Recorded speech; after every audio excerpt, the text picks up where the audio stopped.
guys, thanks for watching Precision Rifle Network. So today, this is a very simple video.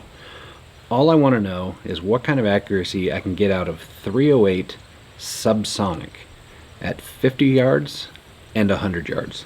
That's it. If that interests you, keep watching. Maybe hit that subscribe button. That would be appreciated. So what I'm going to be running today is the Atomic .308 Subsonic. This is 175 grain hollow point boat tails in brand new brass, and it is factory loaded ammo. It's not considered match grade or anything like that.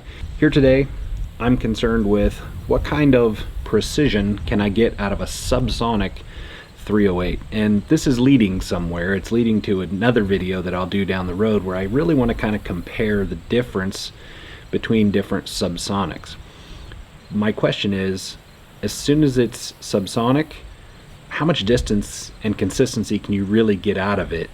No matter whether it's a 22 long rifle or a 300 blackout or a .308 or a .338, it doesn't matter. If it's going less than the speed of sound, then what kind of consistency and accuracy can we really expect? So this is kind of part one of that, is just taking the .308 and figuring out what kind of accuracy we can get. The rifle I'm using today is a factory Sig Cross bolt action, again chambered in .308.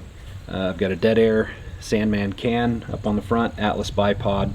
I'm running a Bushnell low power variable optic. This is just a 1:4 because obviously I don't really think that I'm going to be able to stretch this out too awful far, but maybe we'll have to upgrade the scope if it ends up being fairly consistent past these distances. So here we go.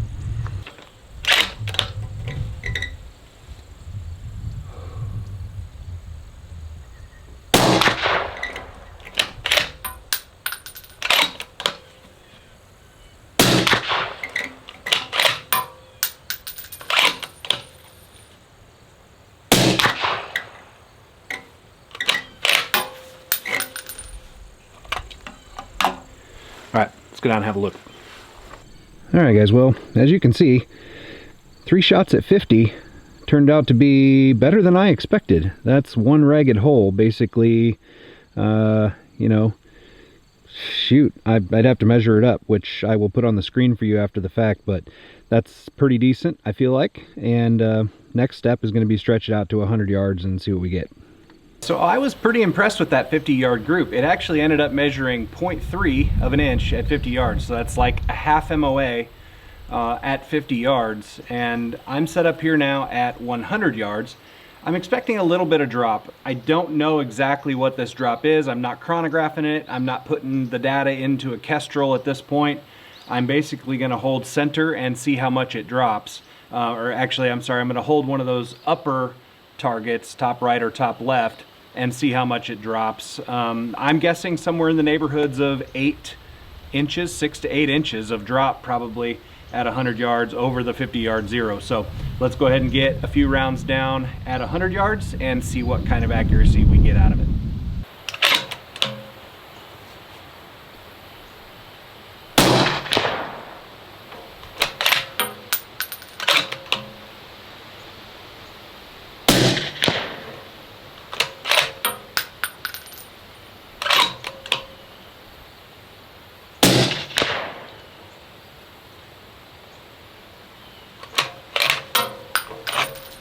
I'm gonna go ahead and put 3 more in just to give us a larger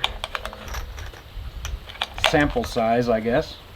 I did break my cheek weld and all that, so these are likely to be off a tiny bit, but we'll see if I can bring her back on.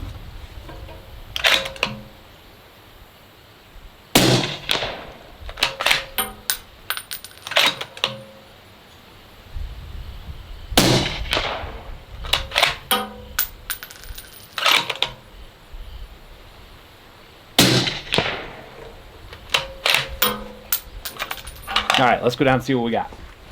So there's our group down here at 100. If I had to guess without measuring it, I'm going to say it's about 2 inches at 100 yards. And it did drop approximately 6 inches low, like I thought it would, 6 to 8 inches low. It's probably like 6 inches, 5 inches, something like that. But going from the 50 yard target, which was all one ragged hole, to 2 inches. Could be parallax error up there for me, not really being able to see my point of aim exactly. So I might have to do another test with a precision rifle scope on this thing, see if we can't get it any tighter. But that's what our results are for now. All right, well, so findings are inconclusive at this point, because I think I found the limits of this little variable optic scope, which it seems to be parallax, like I said, at like 50 yards, because I was perfectly in focus over there. There's no parallax wheel, right? It's a fixed parallax. I'll have to look it up and see exactly what it is. But as soon as I went to 100 yards, my parallax was all off. Not only that, having the scope all the way up to, what does it go up to? It actually goes up to 8 power. It's a 1 to 8. I believe I said 1 to 4 initially.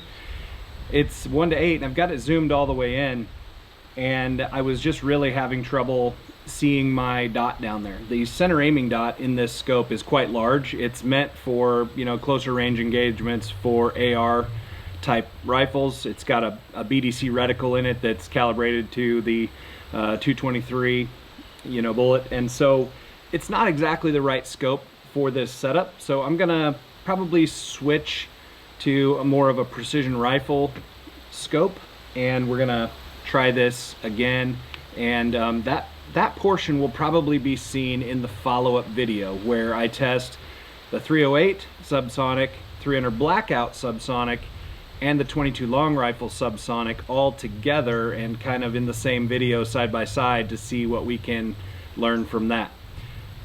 For now, I'm impressed with the 50-yard zero. That was nice and tight, half MOA. We jumped up to about a 2-inch group at 100 yards. It's honestly not horrible, you know. It's just the fact that it's a bolt action 308, and I would expect that to be half an inch group out there if this was a supersonic gun, but it's a subsonic rifle, and so I mean, you know, it's similar results to any other subsonic that I've ever tried. So I'm not quite sure what my expectations were, but at any rate, leave some comments down below for me. Let's have a discussion about this silliness and see what we can come up with. Thanks for watching today, guys. Hit that subscribe button. Check out the affiliate links down below. That really helps the channel out. I get a tiny bit of a kickback. Thanks for watching. We'll see you again in the next one.